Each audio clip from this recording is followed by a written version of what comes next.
주님을 따라 주님과 함께 걷는 주현절기, 주현절로 네 번째 주일이 지난 금요일입니다. 함께 믿음의 깊은 곳으로 나아가기를 원하며 오늘 우리가 함께 묵상할 시편의 말씀은 147편 1절부터 12절 그리고 20절입니다.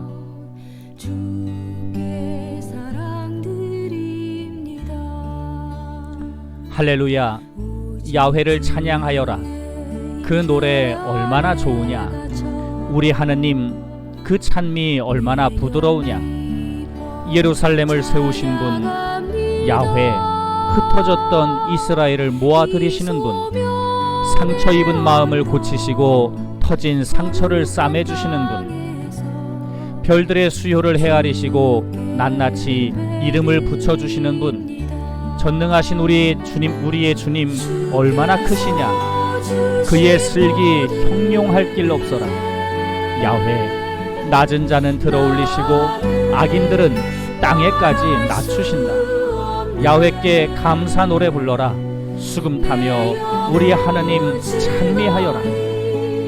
구름으로 하늘 덮어 땅에 비를 내리시고 이 산에도 풀 저 산에도 풀 사람 먹을 곡식 나게 하시며 짐승들과 울어대는 까마귀 새끼에게 먹이를 마련하시는 분, 힘센 말을 기뻐하지 않으시고 힘 좋은 장정의 다리도 반기지 않으신다. 당신 두려운 줄 아는 사람, 당신 사랑 믿는 사람, 그들만을 반기신다. 예루살렘아, 야훼를 기리어라. 시온아, 너의 하느님을 찬양하여라. 다른 민족은 이런 대우 받지 못하였고 당신 법령 아는 사람 아무도 없었다. 아멘. 구약의 말씀 욥기 36장 1절부터 23절까지입니다. 엘리후가 말을 계속하였다. 침착하시오. 내가 깨우쳐주는 말을 좀 들어보시오. 하느님 편을 들어 말 좀 더 해야겠소. 불언천리하고 찾아다니며 배운 지식으로 미루어 보아 나는 아무래도 나를 지으시니가 옳다고 해야겠소. 내가 하는 말은 결코 빈말이 아니오. 당신 옆에 서 있는 이 사람도 알 만큼 알아본 사람이오.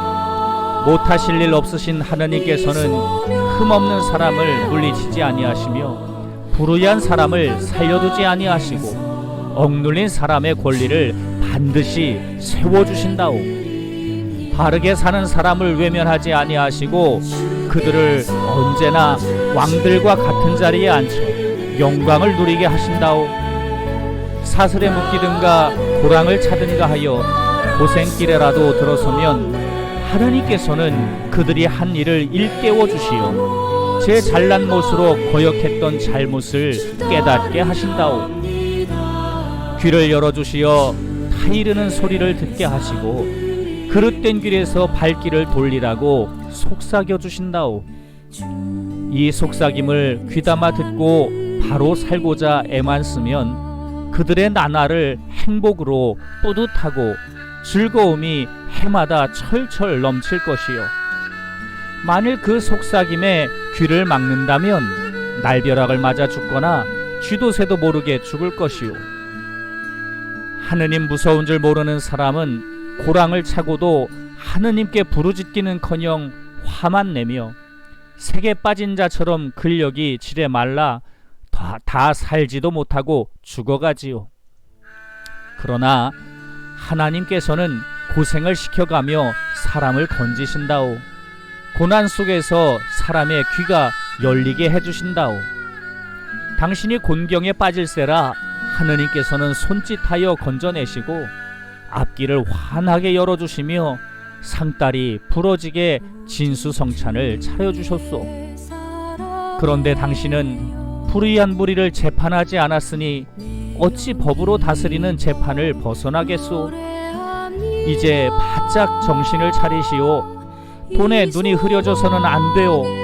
뇌물을 듬뿍 바친다고 해서 마음이 흔들려도 안 돼요. 돈을 물쓰듯 하여 죄를 벗을 수도 없고 죽을 힘을 다한다고 해서 되는 일도 아니요. 밤을 그리며 해가 지기를 기다리지 마시오. 밤이란 사람들이 귀신도 모르게 사라지는 때라오.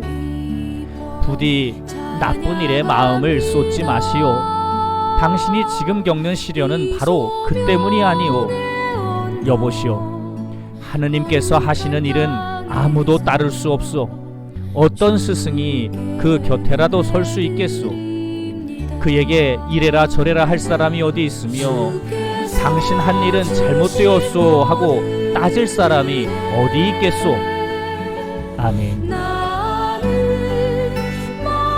신약의 말씀 고린도전서 9장 1절부터 16절까지입니다.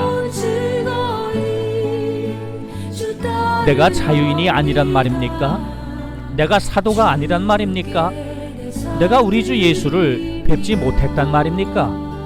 여러분은 바로 내가 주님을 위해서 일하여 얻은 열매가 아닙니까? 비록 내가 다른 사람들에게는 사도가 아닐지라도 여러분에게는 사도입니다.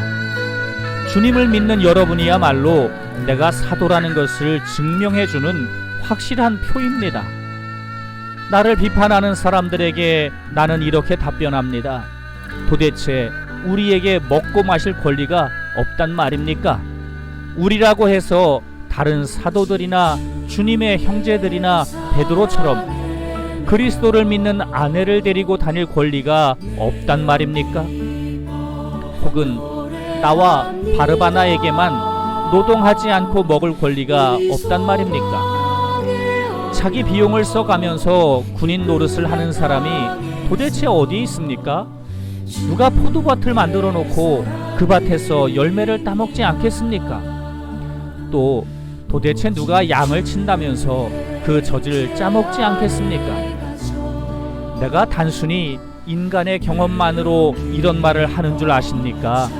율법도 이렇게 말하지 않습니까? 모세의 율법에 타작마당에서 일하는 소에게 망을 씌우지 마라 라고 기록되어 있습니다. 하느님께서 소를 걱정해서 하신 말씀이겠습니까? 아니면 우리들을 위해서 하신 말씀이겠습니까? 물론 우리를 위해서 기록해 두신 말씀입니다. 밭을 가는 사람이 희망을 가지고 일하고 타작하는 사람이 자기 몫을 얻으리라는 희망을 가지고 일하는 것은 당연한 일입니다. 우리가 여러분에게 영적인 씨를 심어 주었는데 이제 여러분에게서 물질적인 것을 거둔다고 해서 그것이 지나친 일이겠습니까? 다른 사람들이 여러분에게서 거두어갈 권리를 가졌다면 우리에게는 더 큰 권리가 있지 않겠습니까? 그러나 우리는 이 권리를 행사하지 않았습니다. 오히려 그리스도의 복음을 전하는데 조금이라도 방해가 되지 않도록 모든 것을 참고 지냈습니다. 성전에서 일하는 사람들은 성전에서 나오는 것을 먹고 살며 제단을 맡아보는 사람들은 제단 재물을 나누어 가진다는 것을 모르십니까? 이와 같이 복음을 전하는 사람들도 그 일로 먹고 살 수 있도록 주님께서 제정해 주셨습니다. 그러나 나는 이런 권리를 조금도 써본 일이 없습니다. 또 내 권리를 주장하고 싶어서 이런 말을 하는 것도 아닙니다. 그러느니 차라리 죽는 것이 낫겠습니다. 내가 보수를 받지 않고 일한다는 이 긍지만은 아무도 빼앗지 못할 것입니다. 내가 복음을 전한다 해서 그것이 나에게 자랑거리가 될 수는 없습니다. 그것은 내가 마땅히 해야 할 일이기 때문입니다. 만일 내가 복음을 전하지 않는다면 나에게 화가 미칠 것입니다. 아멘. 이는 하나님의 말씀입니다. 주님의 평화가 교우 여러분과 함께 하시기를 빕니다.